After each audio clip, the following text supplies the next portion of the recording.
So P is the probability that snow will fall in any day of the week. And remember that since any probabilities, the probability of all the different things happening all add up to 1. So P equals snowfall, and 1 minus P equals no snowfall on a given day.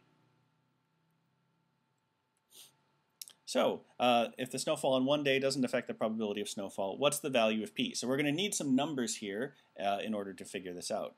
Statement 1 tells us that the probability that snow will fall on at least one day during the first week of December is 0.918. So that means that the probability of no snow at all, which is the only other thing that can happen, is equal to 0.082, because 0.082 plus 0.918 equal 1, right? Because this probability, this 92% chance, is snow falling on 1 day, 2 days, 3 days, 4 days, 5 days, 6 days, 7 days. Any number of days that snow falls, your chances are 92%. So no snow is 0.082, but we know the probability of no snowfall, so which is to say 1 minus P. So we know that this quantity, 1 minus P to the 7th power, equals 0.082.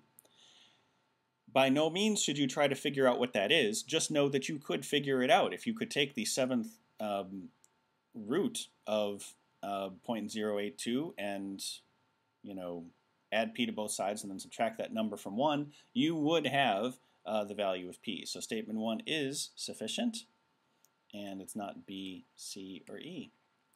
Statement 2 tells us that the probability that snow will fall every day during the week is tenths, hundredths, thousandths, 10,000, 22 10,000ths. So we know that if P is the probability of snowfall on one day, P to the 7th equals this number. And again, if we could take the 7th root of this number, we would still then know what P is. So that one, again, even though we don't know what P is, we know we could find it out. So statement 2 is also sufficient, and each statement alone is sufficient.